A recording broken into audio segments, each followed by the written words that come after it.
Saudara-saudari terkasih, hari ini kita memperingati Santo Carolus Lwanga dan kawan-kawan, yaitu para martir dari Uganda di Afrika. Mereka menjadi martir pada akhir abad ke-19. Mereka meninggal pada tahun 1886.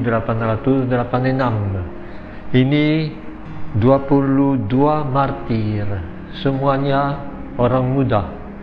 Yang dari mereka ada yang baru dibaptis oleh Charles Lwanga sebelum menjadi martir.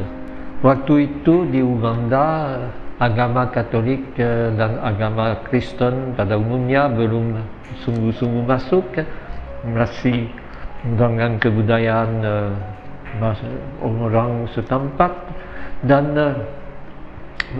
raja yang menjadi Raja Uganda, Raja Mwanga, marah karena sangka bahwa masuk kekristenan, Katolik dan Protestan akan membuat kekuasaannya hilang.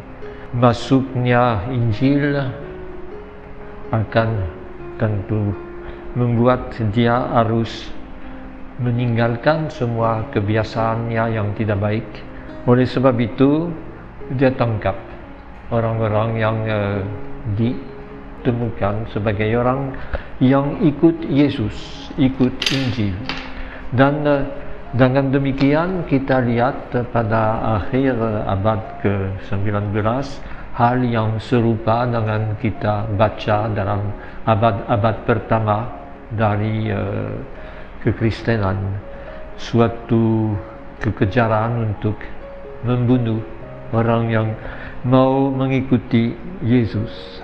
Dalam bacaan hari ini kita teruskan bacaan dari kitab Putra Sirak yang coba mengambil dari kebijaksanaan Yunani hal yang bisa cocok dengan kebijaksanaan dari kitab suci dengan Taurat.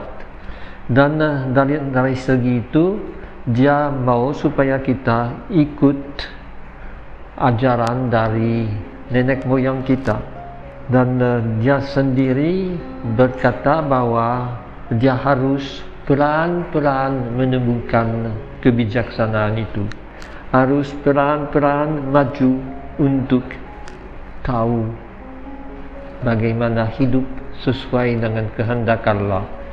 Dan si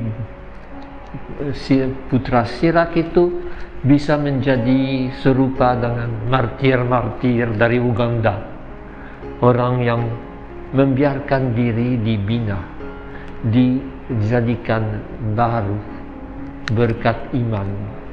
Dan itulah yang bisa kita tarik dari bacaan pertama untuk diri sendiri.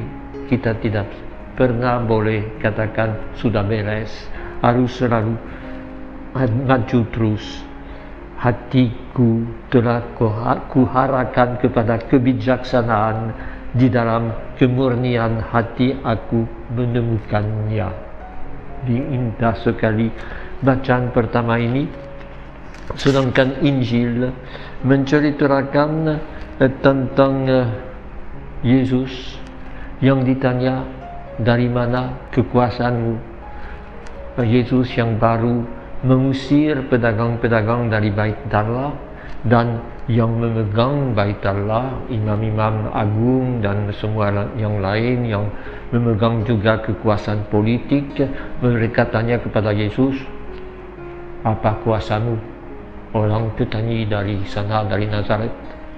Dan Yesus jawab, saya akan beritahukan kepadamu apa kuasa saya, asal kamu mau memberitahukan kepada kita pendapatmu tentang Yohanes Pembaptis.